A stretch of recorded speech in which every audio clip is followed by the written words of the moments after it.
Ada satu pertanyaan sederhana, tapi sulit dijawab oleh hampir semua orang. Berapa banyak uang yang cukup buatmu? Kita sering mikir, kalau udah punya 1 miliar, pasti tenang. Tapi, waktu dapat 1 miliar, tiba-tiba merasa butuh 5 miliar. Terus naik, dan akhirnya kita kehilangan arah. Jadi kaya?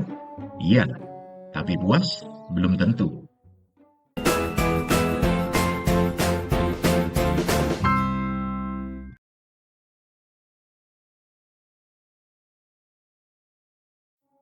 Coba kita lihat Raja Ratnam. Dia manajer hedge fund, miliarder, tapi masuk penjara karena korupsi informasi pasar. Padahal secara finansial dia nggak kekurangan apa-apa.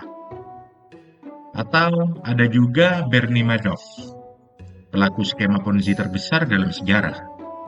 Dia udah kaya, terkenal, tapi tetap nggak cukup. Kenapa? Karena selalu merasa kurang dibanding yang lain.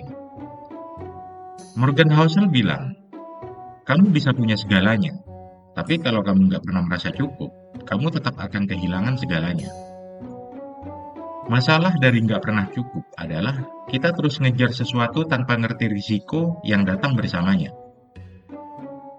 Kita tahu kita harus berhenti, tapi kita nggak pernah tahu kapan harusnya berhenti. Dan dalam dunia uang, seringkali kamu jatuh bukan karena kamu salah, tapi karena kamu serakah. Morgan cerita soal 2 orang.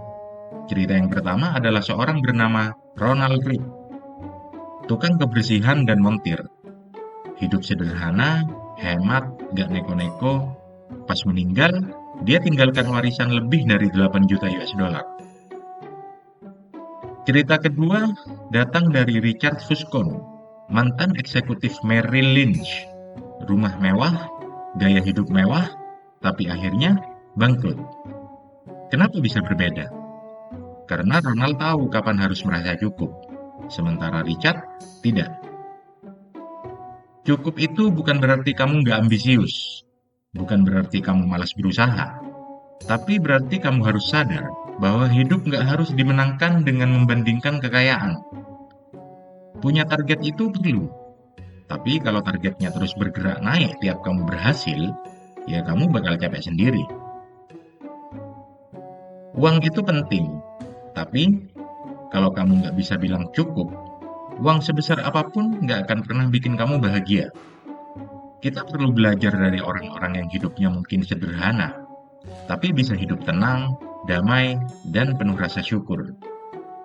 Karena di dunia yang sibuk pamer ini, kadang orang yang paling cukup justru yang paling kaya.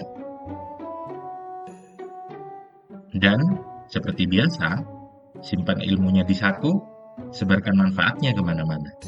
Sampai jumpa di obrolan saku kita berikutnya.